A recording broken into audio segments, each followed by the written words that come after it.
Can you defend your pro-life beliefs in 5 minutes or less? Or how about a minute or less?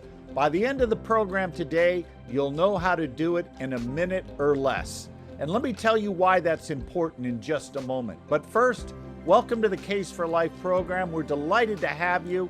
We aim to help you defend your pro-life views persuasively. And one of the ways you can do that is that you can enroll in our basic course called Pro-Life 101 that will equip you to persuasively and quickly sum up your pro-life views and defend them with people who might disagree with you, whether that's in the church or outside the church.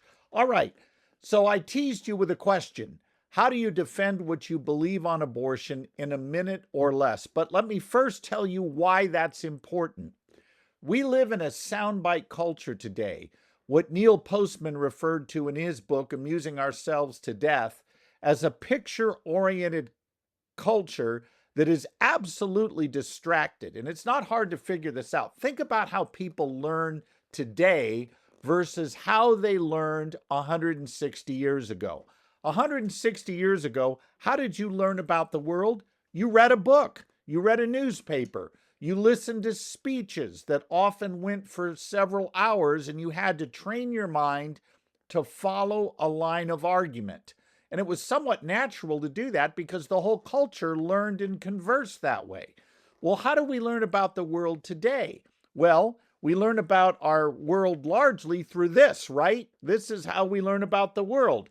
What does this technology do to our ability to think and learn critically?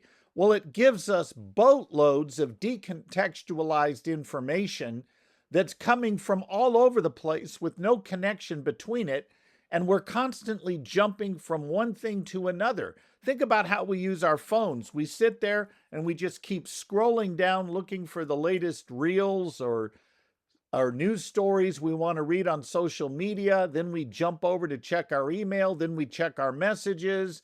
Then we might check Instagram. I mean, it's all over the place, right? What does that do in terms of training our mind to think carefully? Well, I think you know the answer. It trains us not to think deeply or to think in a way that helps us get at the truth. It's rather a scatterbrained approach. So in that kind of culture, it's vital that we as pro-lifers have the ability to state what we believe concisely and do it in a soundbite that is persuasive, true, and well-reasoned. That's a tall order, but we're going to help you do that today.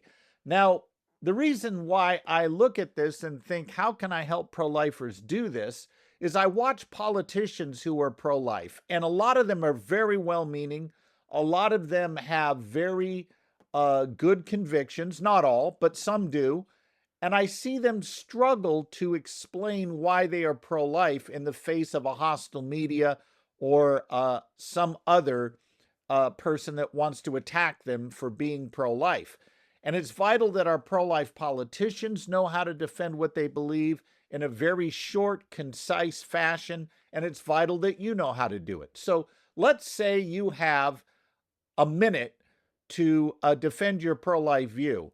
In fact, to show you that this can be done, we're going to put a counter down, or a timer rather, on the screen, and you can watch as I count this down that I get it done in under a minute or less. We'll test me, all right? So let's say I'm asked in a classroom somewhere, say a philosophy class at UCLA, I'm just making this up, but say that were it, and the professor says to me, Scott, okay, you don't support a woman's right to choose. Why are you pro-life? Here's my answer in a minute or less. I would say, Mr. Professor, and I'd be very polite here, Mr. Professor, I am pro-life because it's wrong to intentionally kill innocent human beings. And the science of embryology is clear that from the earliest stages of development, from the one-cell stage, you were a distinct, living, and whole human being. You weren't part of another human being like skin cells I'm pinching on the back of my hand right now. You were already a whole living member of the human family, even though you had yet to grow and develop. And there's no essential difference between that embryo you once were and the adult you are today that would justify killing you back then. Differences of size, level of development, environment, and degree of dependency are not good reasons for saying we could kill you then as an embryo, but not today as an adult. All right, you can stop the clock. You get the idea, though. I got that done in under a minute. In fact, it came in roughly just under 50 seconds, if I'm not mistaken. And the reality here is I didn't use any Bible verses. I didn't quote a catechism. I didn't cite any theological tradition. I just made an argument that even a non-Christian can understand and at least follow, and it was short enough that it could stay within their attention span that tends to be very limited. All right, so how do we defend that, though, if somebody comes back and says, well, that's a nice little summary, but why should I believe that an embryo that's the size of a dot at the end of a sentence has any identity or any right to life? And you want to be able to explain this. So what I would do there is bring out a tool we have used before. We call it the SLED test, S-L-E-D. And here's how this works. You point out to the person that there's no essential difference between that earlier stage of development in your life and the stage you're at today that justifies intentional killing. And the first point you bring up is body size, because they'll say, oh, that embryo's small, the size of a dot at the end of a sentence. Now, what I want you to train your mind to do, because this is what our culture doesn't do, so you're going to have to do it for them. I want you to train your mind to look at the principle that's being asserted by your critic. Too often we just jump to, oh, well, let's show them a fetus that's early in the womb and show how beautiful it is, and that'll persuade them. Don't do that. Rather, go after the principle they're advancing. Now, here's the hidden and undefended premise in the argument, that large people have a greater right to life than small people, and that body size determines your right to life. Well, that needs to be argued for. And of course, people love to assert that that matters, but they don't argue for it. They just assert that body size matters. But let's test that principle. Do we believe that men, who generally speaking are larger than women, on balance they are, have a greater right to life and more fundamental rights than women simply because they're larger? How does body size determine your value? Obviously, it doesn't. So to say that we can kill an embryo because it's small needs to be argued for, not merely asserted. How does body size determine who lives and who dies? Well, they're going to have to argue for that. Now, the next thing they'll usually jump to is your level of development. They'll say, well, that embryo isn't developed yet. It is not able to think abstractly. It has no self-awareness, no consciousness, or whatever trait they pick out. But once again, here's the hidden and undefended premise that they're asserting but not arguing for. They are basically saying that your body's level of development or some cognitive trait that springs from that development, like self-awareness, is what gives you value and a right to life. But why is self-awareness value-giving? They need to argue for that. The problem is, anytime you assert that the body's development or some cognitive development is what gives you value and a right to life, you're going to have a tremendous inequality problem. Because all of us today, those watching right now, those that will watch later, those in the house that you're in right now, all of us, think of all the people around you right now. You all have differing levels of whatever trait our pro-abortion critics want to pick out as being decisive. If they pick out self-awareness, we're all more or less self-aware. I'm doing pretty good right now because I got a cup of Joe here, all right? And my synapses are firing on all cylinders. But suppose I didn't have any coffee this morning and I ate a high-carb breakfast. Well, I might be this side of comatose at this particular moment. But if it's true that cognitive awareness is what gives us value and a right to life, and you happen to have more of it than me, then you have a greater right to life than me. There is no way to ground human equality in traits that come and go and that none of us share equally. So that's going to be a problem. You can also point out that these arguments prove too much. If you're going to say self-awareness is what gives us value and a right to life, how much of it do I have to have? And why that level of development and not something else? These things need to be argued for. But think about this. Not only are fetuses not self-aware, neither are newborns. In fact, as we've pointed out on this program before, the latest psychological research indicates that toddlers don't experience real self-awareness until they're almost 3 years of age. They have no sense of themselves existing through time and space. They don't value their existence.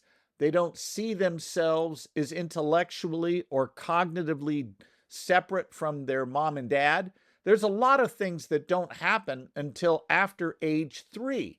Do we want to argue then that not only can we kill fetuses and embryos, we can kill newborns and toddlers? That's the logic that follows from making cognitive traits the decisive thing in who lives or who dies.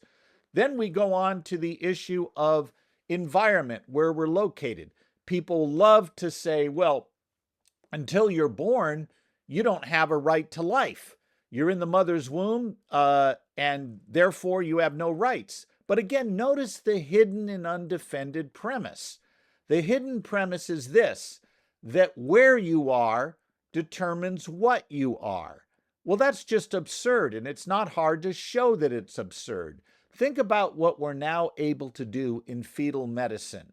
We are now able to do surgery on fetuses that have things like herniated diaphragms and other issues going on, where we remove the child from the womb entirely, do the surgery, then put the kid back to be born normally at 40 weeks. So what follows from this? Does the child go from being a non-human, non-valuable thing we can kill with no identity prior to the surgery to briefly becoming a human person with identity and value during it, then go back to not being a person again once we put him back in the womb to be born normally? This is absurd thinking. It's crazy thinking. Where you are does not determine what you are. Now, of course, there's people that love to come along and say, well, dependency is what matters. And there's your D in that SLED acronym. We've looked at size. We've looked at level of development. There's your L. Your E is environment, where you're located. And your D is degree of dependency. Okay, you depended on your mother for survival. But once again, the hidden premise is that they never defend that somehow dependency determines your right to live or the right of someone else to kill you. But why does dependency on another human being mean that you have no right to life? Well, the typical response is, well, until you have individual, independent existence, you don't have any value and you have no claim to enjoy a right to life. Well, what do we do with conjoined twins? For example, think of the Henschel twins, Brittany and Abigail. The press has followed them since birth. You've maybe seen pictures of these two girls. You look at them, there's one set of legs, there's two body trunks, two shoulders, two heads. They're conjoined. You cannot separate them without killing both of them because they share vital organs, they share a circulatory system. But if we're going to argue that you have no right to life until you can live independent of another human being, neither one of those girls has a right to life and both can be killed. So if you look at the four categories we just looked at, size, level of development, environment, and degree of dependency, think SLED, none of those are good reasons for saying we could kill you then as an embryo, but not today as an adult. All right, so that's how you'd philosophically defend your 1-minute defense you just gave. But what if you were a politician? What if you didn't have a minute? What if you only had 7 seconds to say something meaningful on abortion? Well, we're going to take a break, and when we come back, I'm going to tell you how I think politicians ought to defend their pro-life views. And then I want to take up one other question we got recently, and that is, why should pro-lifers be happy right now? There doesn't seem to be a lot happening on the pro-life view. Sure, we've got a Republican president in Congress, but not a lot is going on. Isn't this really no different than having Joe Biden in office? I'll tell you why it's not when we come back from the break. Hello, friends. You may not have time to read a full-length treatment of abortion like I've done in this book, The Case for Life, the second edition, but you may have time to take what amounts to 7 sessions, a week's worth of study if you want to do it day by day, to learn how to defend your pro-life views persuasively. We have a basic course that will help you do just that. You will learn how to make a formal case for the pro-life position. You will learn how to defend it with science and philosophy. Even with non-Christians, you can make a case for the pro-life view. Then we'll teach you how to handle objections, how to recognize the 5 bad ways people argue about abortion, and how they often bring up things that are beside the point. You'll learn to keep the main thing, so that you're in charge instead of feeling like you're in the hot seat whenever the issue of abortion comes up. Visit the website for details. Welcome back, everyone. Great to have you with us. Now, you might be thinking, I'd have to take notes faster than broke people at a Dave Ramsey seminar to keep up with this guy, given all this stuff about how to defend your pro-life view. Maybe you want to learn at a more relaxed pace. Well, I can recommend this book, The Case for Life, second edition, which will equip you to defend your pro-life view. And again, I want to remind you, our Pro-Life 101 course will also give you the tools you need to make a solid defense for your pro-life views. Okay, before the break, I raised a question. What should a politician do when he or she has not a minute to defend their pro-life view? They may have 7 seconds to get a soundbite out there that will make it past the clipping board at the newsreel editor's desk. How do you make your case in a concise fashion on TV where you have even less time to make your point? And here's what I would say if I were a pro-life candidate running for office. When the press shoves the microphone in my face and says, "Now, why are you pro-life?" Here's my answer in 7 seconds. I am pro-life because it's wrong to intentionally kill innocent human beings. Stop, rinse, repeat. Say nothing more. Just say that and repeat it ad infinitum if you have to. Because you know what the press will do if you're a politician. Immediately, there'll be a million what about statements. What about rape? What about incest? What about a 14-year-old girl who is poor and doesn't have a family? What about the woman who already has 10 kids? And the what abouts will just be an endless line of attempts to take you off message. I would simply say, I am pro-life because it's wrong to intentionally kill innocent human beings. Stop right there. Say no more. Now, if you want to put on your website as a candidate a very well-reasoned, blurb on abortion, maybe you go secure a pro-life apologist to write it for you so that it's logical, coherent, and stands the test of reason. That'd be a good thing to do. But in terms of what you want to get on the evening news, you need to communicate something that is very clear, very to the point, and will get past the scissors the editor has where he's just looking to cut.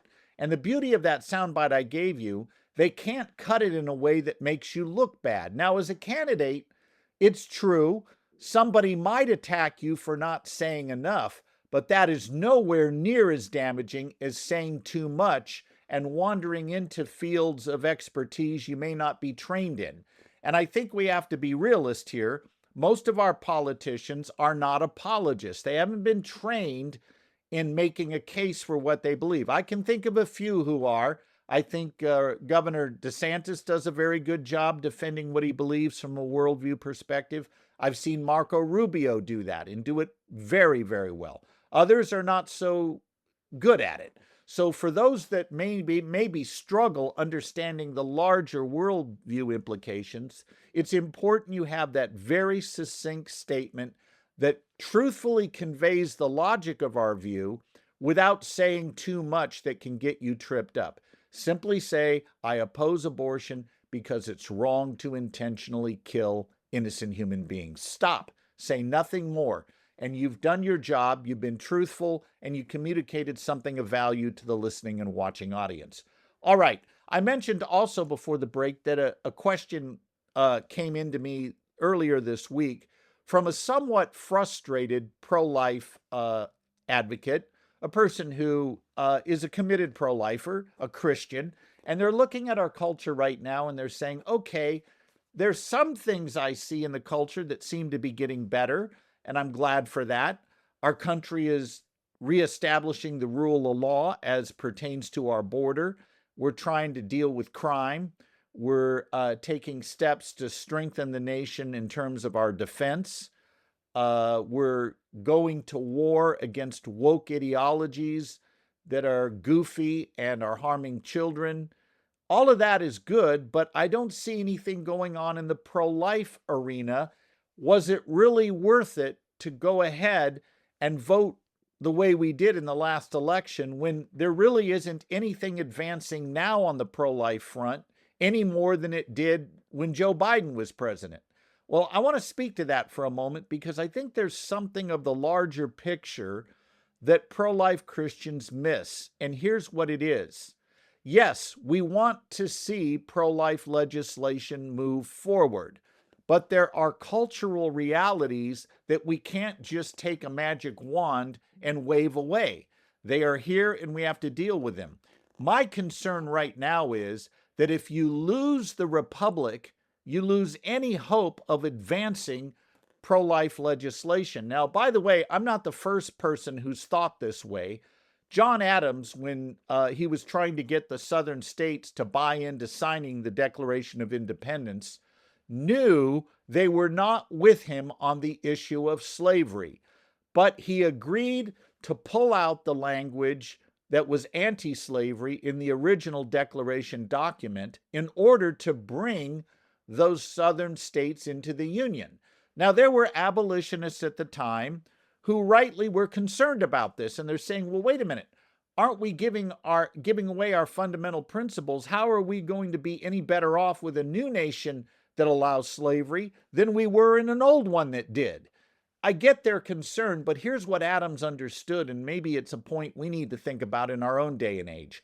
Adams understood that if you signed the southern states into a document that promoted the natural rights of human beings, meaning rights based on their humanity, not their skin color, not their performance in terms of cognitive ability or social skills or intellect.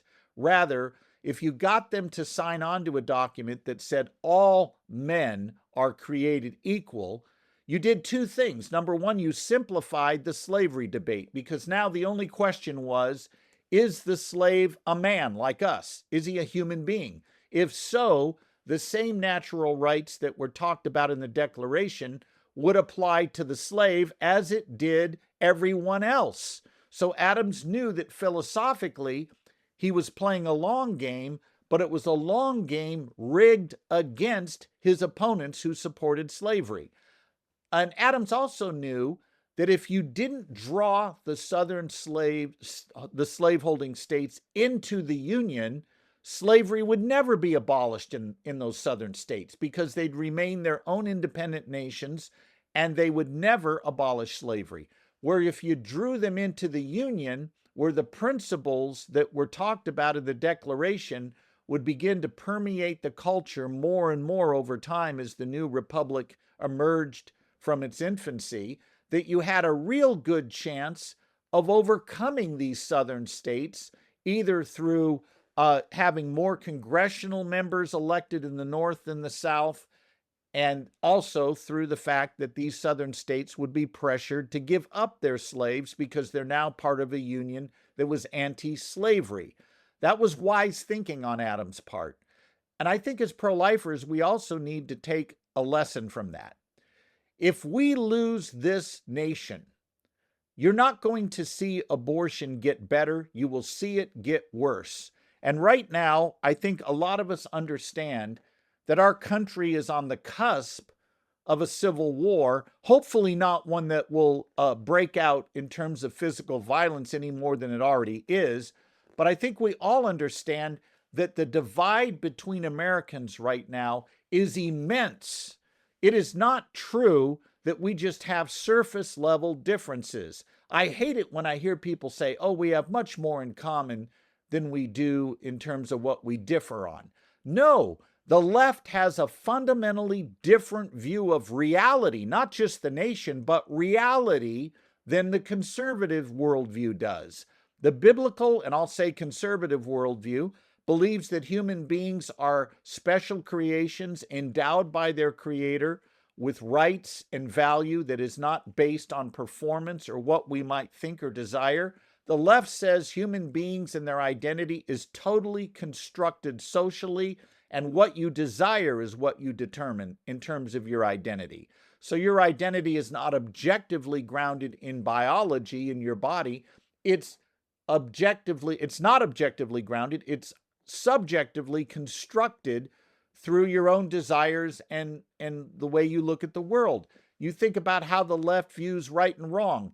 It's a construct of your own preference. You look at the conservative view, no, morals are real and knowable, and we should line up with them. You see what's going on your television every night with people violently attacking police officers who are simply enforcing the law by keeping people out of our country who came here illegally. And yet this is breaking out into a lot of violence in a lot of blue states and large blue cities. Why? Because it's more than just a political divide. There is a worldview divide. And here's the point I want to make. If the woke leftist worldview gains ascendancy in this country permanently, if it ultimately wins and carries the day, the pro-life cause is dead. It's over. In fact, not only will you not advance legislation protecting unborn humans, it will be made illegal to even voice your pro-life views. Freedom of speech is going to go. Without freedom of speech, you cannot convey your pro-life views. If you think I'm kidding, look at the UK. Over in the UK, we now have citizens in prison because they simply articulated their pro-life views, either through a prayer in one case or speaking publicly in another. That kind of oppression can happen here. And if you lose the structure of the republic, you lose the ability to advance the pro-life cause. So I think things are better under the Trump administration, lots better. And it's important that we acknowledge that and not think that it's all lost just because abortion isn't front and center. I wish it were. I wish we could do more, but it's not a lost cause. We got to save the republic, and I think steps are being made that way with the current administration, and for that I'm grateful. All right, everybody, thank you for joining us. I look forward to seeing you the next time we're together.